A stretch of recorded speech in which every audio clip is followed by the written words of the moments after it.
Magaalaa Finfinneetti sagantaa tola ooltummaa gannaa milkeessuuf karoorri guyyaa 90 qabamee hojjetamaa kan jiru yoo ta'u, dhaabbileen garaagaraa sagantaa kanarratti hirmaachaa jiru. Bu'uuruma kanaan hooggantoonni fi hojjettoonni Koomishinii Naamusaa fi Farra Malaamaltummaa magaalaa Finfinnee sagantaa tola ooltummaa gannaatiin dhiiga arjoomaniiru. Hooggantoonni fi hojjettoonni Koomishinichaa qabeenya guddaa Waaqayyo nuuf kenne irraa xiqqoo gumaachuun hojii uumaa biratti jaallatamuu fi boqonnaa sammuu namaaf kennuudha jedhan. Yeroo 15 olii arjoome dhiiga arjoomuu jechuun faayidaa qaba miidhaa takka qabu.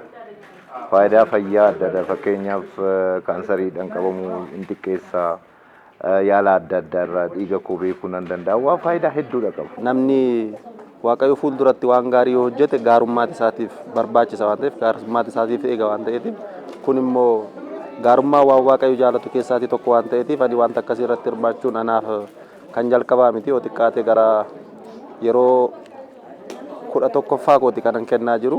Waan Waaqayyoon nu kenne waan baasii guddaa nu gaafanne namoota rakkatan gargaaruu jechuudha.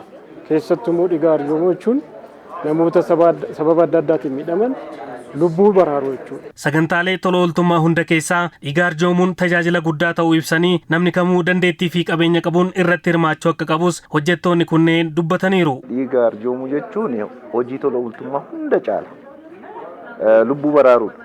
Hawwan keenya baraaruudha. Kanaaf hunda caalaa osoo namoota wannoon hin jedhin ana jennee dursa ana kenna jennee waan sagantaa akkanaa kanarratti bakka deemnu hundatti hirmaachuun baay'ee barbaachisaadha jedha. Namni kamiyyuu kanarratti hirmaate tola ooltummaa kana haa raawwatu kan jedhudha.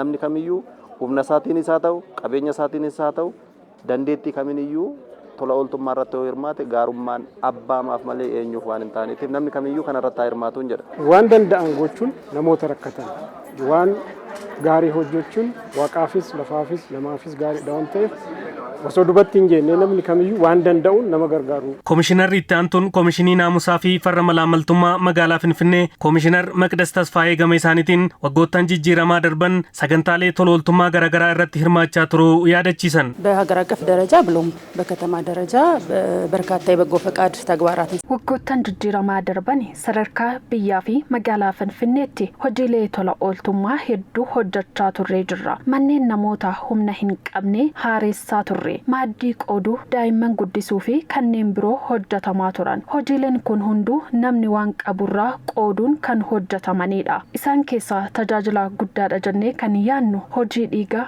arjoomuuti. Koomishiniin Naamusaa fi Farra Malaamaltummaa magaalaa Finfinnee tajaajilli tola ooltummaa ganna kanaa karaa seera qabeessa ta'een lammiileef akka kennamuuf deeggarsaa fi hordoffii taasisaa jiraachuus hubachiisaniiru. ተቋማችን አንድም የትውልድ ስነ ምግባር ግንባታ ላይ የሚሰራ dhaabbanni keenya ijaarsa naamusaa dhalootaa irratti kan hojjetu gama biraatiin immoo malaamaltummaa ittisuu irratti hojjeta. Keessattuu akka magaalaa Finfinneetti galiin argamu deebi'ee misooma guddinaa fi tajaajila namoomaaf oola. Kanaaf malaamaltummaa yeroo ittisnu tajaajilli namoomaa irratti xiyyeeffate kun karaa seera qabeessa ta'een akka kennaman hojii deeggarsaa fi hordoffii ni hojjenna.